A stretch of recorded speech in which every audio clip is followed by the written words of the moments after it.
देखो बेटा, आज हम पढ़ेंगे अपना सेकंड अकाउंटिंग प्रिंसिपल, जिसका नाम है अकाउंटिंग पीरियड प्रिंसिपल।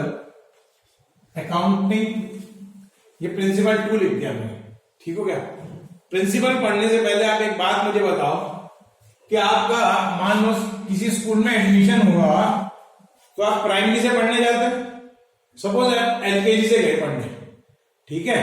आप एलकेजी में गए, फिर सेकंड ईयर में यूकेजी में आए, फर्स्ट सेकंड थर्ड, और लास्ट में आप आगे 12th क्लास में आपने बोर्ड्स के एग्जाम दिए और आपको 55% मार्क्स मिले। तो आपके फादर कहने लगे, भैया मैंने तो इतने अच्छे स्कूल में पढ़ाया, इतने पैसे भी खर्च किए और मार्क्स कुल कितने आए 55%।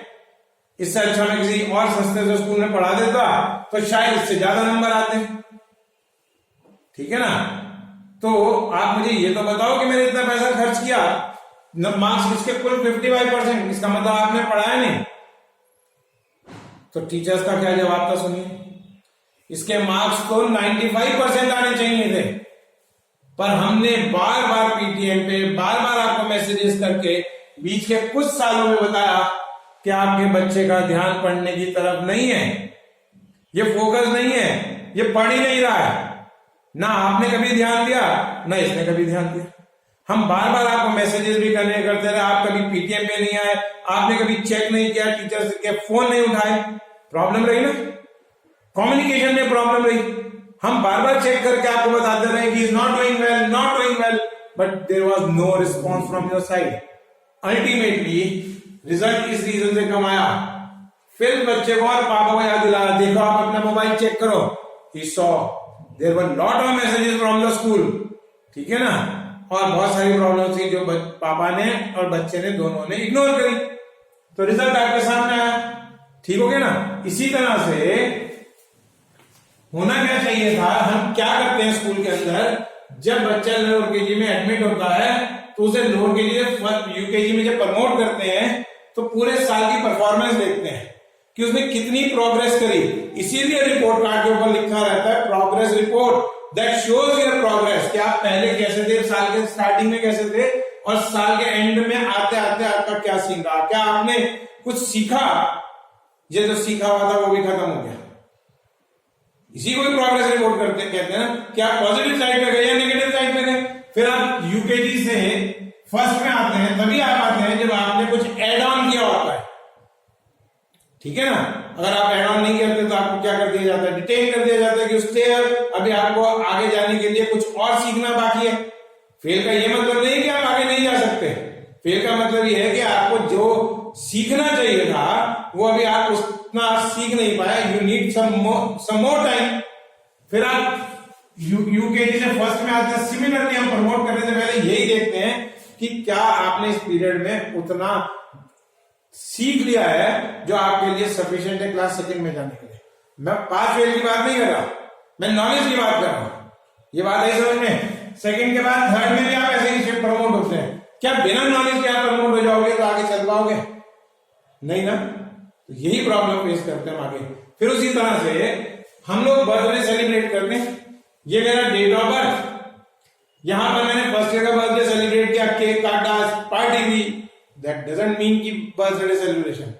बर्थडे के दिन हम लोग क्या करते हैं, पीछे की तरफ देखते हैं और अपनी सक्सेस मेजर करते हैं कि पूरे साल भर में जो मेरा एक साल जिंदगी का कम हो रहा है, मैंने क्या सीखा, क्या कमियां रही, और वो कमियां मेरे साथ फिर मैं आगे की प्लानिंग शुरू करता हूं कि ये जो गलतियां मैंने पिछले साल करी, जो मेरा एक साल खत्म हो गया जिंदगी का, गलतियां मैं आगे रिपीट ना करूं, ठीक है नहीं। बर्थडे सेलिब्रेशन का ये मतलब नहीं कि आपने टॉफी बांट दिया, केक काट लिया, बच्चे टीचर सबके साथ एंजॉय कर लिया, that is the second part. First part यही होना चाहिए कि यू लुक बैक, क्या आपने जो पूरा साल अपनी जिंदगी का एक कीमती साल खराब हुआ है, उस साल में आपने कितना सीखा या कुछ सीखा भी या नहीं सीखा, क्या कमियां रही आपके साथ। जब तक आप अपनी कमियों को नहीं ढूंढोगे तो आप प्रोग्रेस नहीं कर सकते।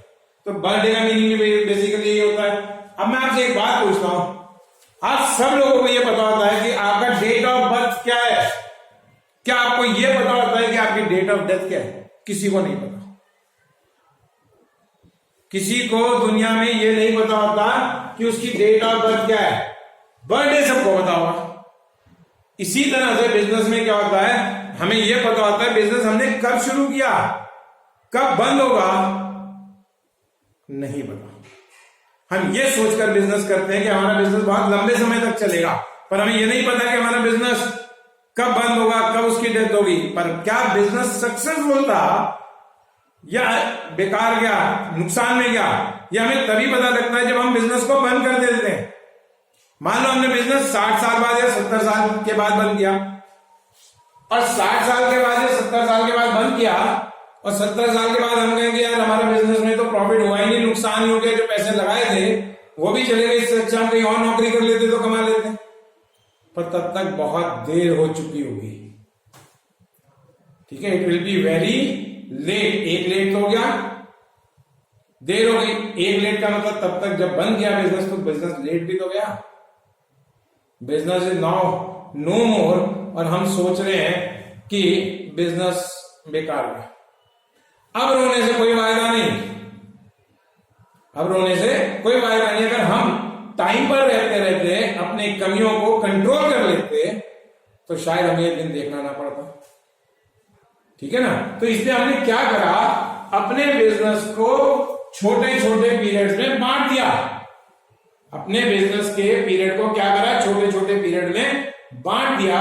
और ये पीरियड 1 साल का रहा, ना वो बहुत ज्यादा लंबा था ना बहुत ज्यादा छोटा था। अगर बहुत ज्यादा बड़ा होता तो फिर वो हम पीछे मुड़ के देखते हो तो कंट्रोलिंग में दिक्कत थी, और अगर छोटा था तो भी प्रॉब्लम थी, क्योंकि छोटे से पीरियड के बारे में हम कमियों के बारे में भी प्रॉपरली पता नहीं लग पाते।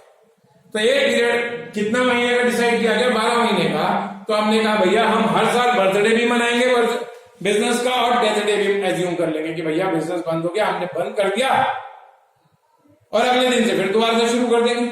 इससे क्या होगा कि हम अपने बुक्स को 1 साल के बाद क्लोज कर देंगे, और हमें यह पता लग जाएगा कि हमारा प्रॉफिट है या लॉस है। अगर हम प्रॉफिट में है तो बिजनेस पास, और हम लॉस में है तो बिजनेस फेल। लॉस में है तो हम फिर पीछे मुड़कर देखेंगे कि कहां कमियां रह गई, उन कमियों को दूर करेंगे और अपने आप को लॉस से किस में निकाल लेंगे, टाइम रहते रहते प्रॉफिट में कन्वर्ट कर लेंगे।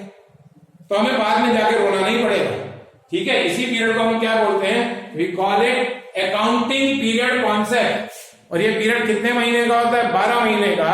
और इस पीरियड को हम 2 तरह से लिखते हैं, एक होता है फाइनेंशियल ईयर और एक होता है हमारा कैलेंडर ईयर। अब देखो फाइनेंशियल ईयर क्या होता है। फाइनेंशियल ईयर की डेट ऑफ बर्थ होती है 1 अप्रैल। फाइनेंशियल ईयर की डेट ऑफ बर्थ होती है 1 अप्रैल, और क्लोज होता है वो 31 मार्च ऑफ नेक्स्ट ईयर। कब क्लोज होगा, नेक्स्ट ईयर के 31 मार्च को। तो जो ओपनिंग डेट है वो डेट ऑफ बर्थ होगी अकाउंट की, उस दिन हम अकाउंट शुरू करेंगे। और 31 मार्च क्या होगी, अकाउंट की डेट ऑफ डेथ होगी। उसी दिन हम क्या कर देंगे, अपने अकाउंट्स को ये समझ के बंद कर देंगे कि हमारा बिजनेस बंद हो गया। पर बंद हुआ नहीं, हमने सिर्फ एज्यूम किया कि बिजनेस क्या हो गया, बंद हो गया। और उस दिन हम अपने प्रॉफिट एंड लॉस प्रिपेयर कर लेंगे, एनालाइज कर लेंगे, और हम प्रॉफिट में होंगे तो इसका मतलब हमारा बिजनेस पास है। कंपैरिजन भी कर सकते हैं पिछले साल के बिजनेस प्रॉफिट से और इस साल के बिजनेस के प्रॉफिट से। फिर अगर यहां पे हम लॉस में आए तो हम पीछे मुड़कर देखेंगे कि कहां कहां गलतियां हुई, जिससे कि हम आगे से प्लानिंग करते समय उन गलतियों को ध्यान में रखें और ये गलतियां रिपीट ना हो, ये ध्यान रखें। ठीक है, और अपने आप को लॉस से किसमें निकाल लें, प्रॉफिट में कन्वर्ट कर लें टाइम रहते रहते। दूसरा ईयर होता है हमारा कैलेंडर ईयर। कैलेंडर ईयर का मतलब आपको एकदम स्ट्राइक करना चाहिए, भैया किस दिन से कैलेंडर शुरू होता है, 1 जनवरी से किस दिन खत्म हो जाता है, 31 दिसंबर। ईयर भी सेम रहता है, इसमें ईयर चेंज होता है, इसमें नेक्स्ट ईयर की क्लोजिंग डेट आती है। इसमें ईयर क्या रहता है, सेम रहता है, 1 जनवरी को शुरू होगा और हमारा 31 क्या होगा, दिसंबर को इसकी हमारी डेथ डेट आ जाएगी। सबको समझ में आ गया। अब इसी 1 साल के पीरियड को, दिस इज कॉल्ड 1 पीरियड। 1 साल का जो पीरियड है इसे क्या कहते हैं, 1 पीरियड। ठीक है ना। और इसी 1 पीरियड के लिए हम लोग क्या करते हैं, अपना रिपोर्ट कार्ड तैयार करते हैं। मतलब हम ये निकालते हैं कि हम प्रॉफिट में हैं या लॉस में हैं। वही मैंने कहा, अगर हम प्रॉफिट में हैं तो हम क्या है, हमारा बिजनेस पास है, और हम अगर लॉस में हैं तो हमारा क्या है, बिजनेस फेल है। ठीक, तो इसी पीरियड को, इन्हीं कॉन्सेप्ट को हम क्या कहते हैं, accounting period concept. Is that clear to everybody? Next आगे।